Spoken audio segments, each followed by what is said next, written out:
Nitwa Kayibanda Marie Florence, nkaba ndi Presidente wa Korali Le Bon Pasteur ikorera ubutumwa kuri Paruwasi Kicukiro. Le Bon Pasteur ni korali yisunze umushumba mwiza. Ubuzima bwa korali rero, turi abaririmbyi bagera kuri 40, dukora repetition kwa kabiri nimugoroba saa 11:15 no kwa gatandatu saa 11:15. Dukora ubutumwa kuri Paruwasi ya Kicukiro, turi muri mpuzamakorali ya Kicukiro n'ayandi makorali, dufatanya gusingiza Imana turirimbira abakristo mu kiliziya. Ubuzima bwa korali rero, korali yatangiye ubutumwa mu 2022 kugera ubu imaze imyaka 4. Abaririmbyi tubanye neza, turafashanya mu buryo bwose bushoboka. None nanjye ngira ngo mbatumire muzaze mutugane muri korali yacu, mufatanye gusingiza Imana. Ni nk'iki wasaba paruwasi mukoreramo ubutumwa? Paruwasi icyo twayisaba ni ukugira ngo itube hafi cyane. Turi korali y'abajene, abajene bagenda mu bintu byinshi, hari ubwo bashobora guta ukwemera, kugira ngo abapadiri bacu bajye batuba hafi, bakomeze kutwegereza Imana, kuko abajene hari aho bagera bakibagirwa ko Imana ibaho, bakajya mu bindi bintu. Rero paruwasi iba hafi yacu, ikomeze idufashe mu bikorwa bya korali kugira ngo twiteze imbere. Hari icyo ushobora gusaba ababyeyi bafite abana bifuza cyangwa se bafite urubyiruko rwifuza kujya muri korali? Ababyeyi kugira ngo bafashe abana babo kuza muri korali ni byiza, ni ugusingiza Imana. Burya iyo usenga ugomba kugirwa n'umuryango ubarizwamo, umuryango wa Action Gatolika ubarizwamo. Ushobora kujya muri korali cyangwa ukajya mu yandi makoraniro asenga. Abajene rero, ababyeyi bafite abana, twabashishikariza kuza muri korali bakaririmba. Iyo uririmbye ni byiza, bitanga amahoro. Ubusenze kabiri bitanga amahoro. Nanjye nabigiyemo mbikunze, iyo naririmbye mba nishimiye cyane, mba numva mfite umunezero mwinshi cyane mu mutima. Kuri uyu munsi rero, kuri iki cyumweru twizije umunsi w'umushumba mwiza. Korali yacu yaririmbye misa ya kabiri Kicukiro, dukora umunsi mukuru, byabaye byiza, byagenze neza, twishimye. Abatumirwa baje bishimye, byagenze neza. Sawa, urakoze cyane. Murakoze. Amazina yanjye nitwa Kizimana Donati, aba ndi umujene ukorera ubutumwa muri Paruwasi ya Kicukiro. Muri rusange nkaba nkorera ubutumwa, birumvikana, muri korali Le Bon Pasteur cyangwa se umushumba mwiza. Kuri uyu munsi rero, icyumweru cya 4 cya Pasika, ni umunsi twizihizaho icyumweru cy'umushumba mwiza. Muri ubwo buryo rero, nk'uko twisunze umushumba mwiza, dufite umunsi mukuru wa korali yacu, korali y'abajene babarizwa ngaha muri Kicukiro, Paruwasi ya Kicukiro. Dufite uburyo dukora nk'abajene, birumvikana. Nka korali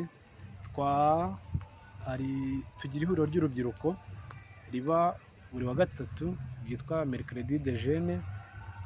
Muri Mercredi de Jeunes aho padiri aduhamagarira abantu bagiye batandukanye baturutse muri mouvement d'Action Catholique zigiye zitandukanye, bakaza kutuganiriza ku buzima abajene babayeho muri rusange, kugira ngo tubashe gusobanukirwa. Hanyuma rero, muri iryo huriro ry'urubyiruko riba kuwa gatatu buri mugoroba, nibwo igitekerezo cyo gushinga iyi korali y'urubyiruko niho cyaturutse. Yari iyobowe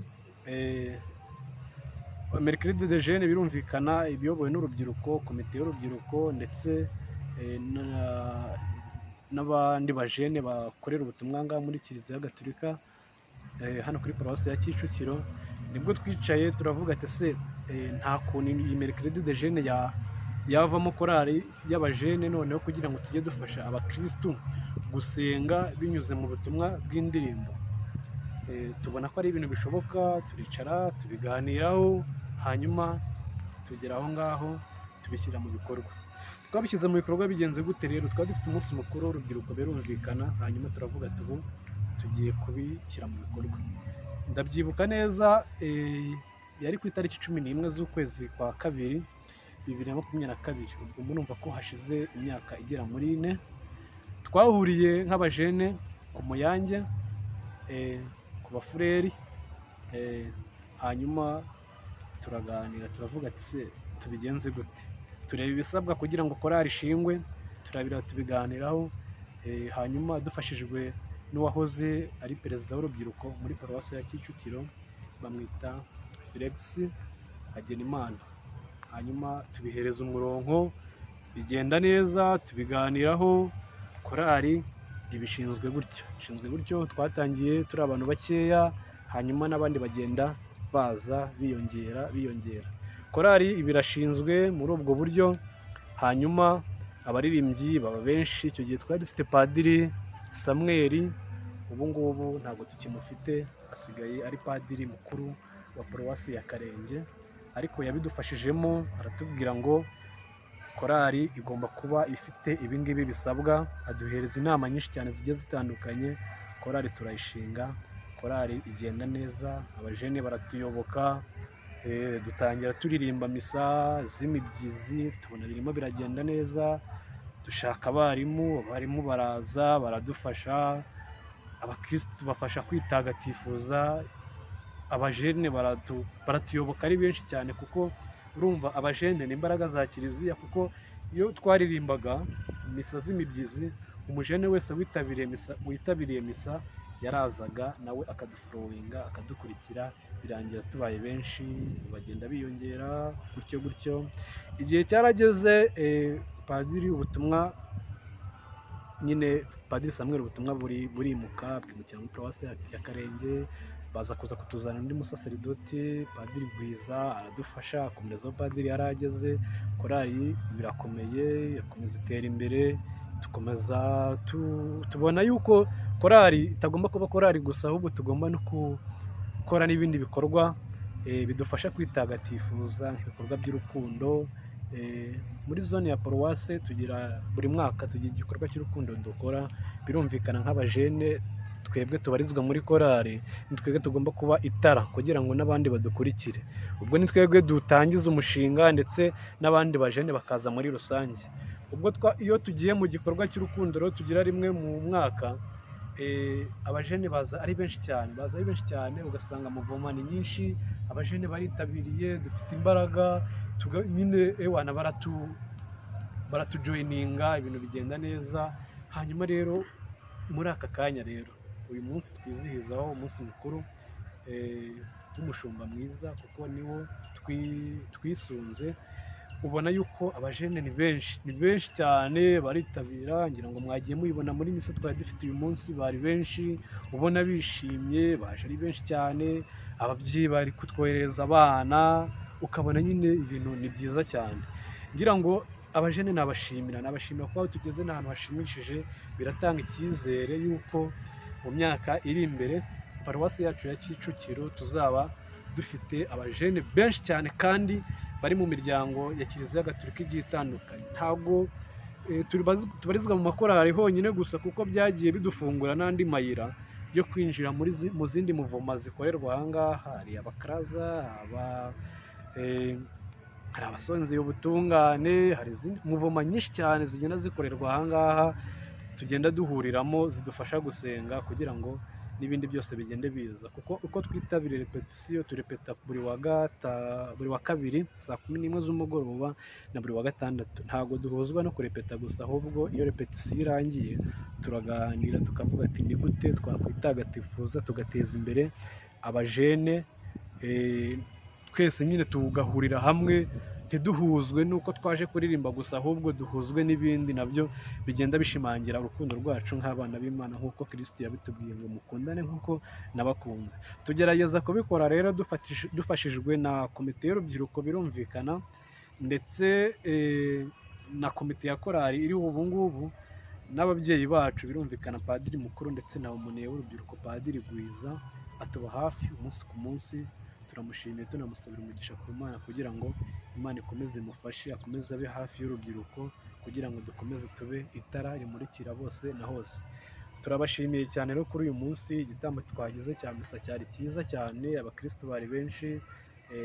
Turifuza yuko kandi tunizeye neza yuko bitewe n'ubutumwa bwatangiye mu kiliziya, ndetse binyuze mu ndirimbo ndetse n'inyigisho twahawe n'umusaseridoti, biraduhereza icyizere yuko tugiye kuba benshi kurenzaho, n'abandi bari impande n'impande bagiye bari mu mpande zitandukanye, ariko hano hafi na paruwasi ya Kicukiro biraduhereza icyizere cy'uko bagiye kuza ari benshi cyane bakatuyoboka, ubundi tugakomeza kubaka umuryango mugari w'abana b'Imana, maze dukomeze tugire Imana, dukomeze urukundo rwacu nk'uko bisanzwe, dukomeze tube benshi, dukomeze dukore ubutumwa bugiye butandukanye mu makaritsiye tubarizwamo, mu kazi, ahantu hose. Dukomeze koko tube nyine abajene bagaragara neza yuko batojwe, yuko bahabwa inyigisho, maze ibintu bikomeze bigende neza. Murakoze cyane, turabashimiye.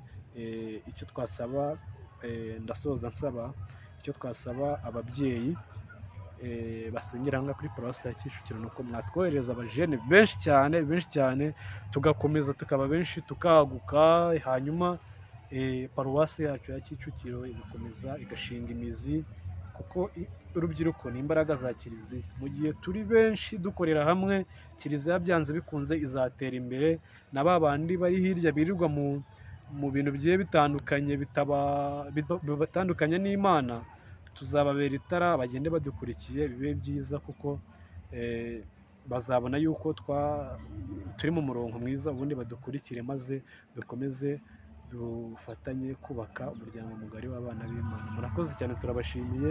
Dukomeze twubake kiliziya yacu itunganye kandi imwe ishingiye ku ntumwa. Murakoze cyane.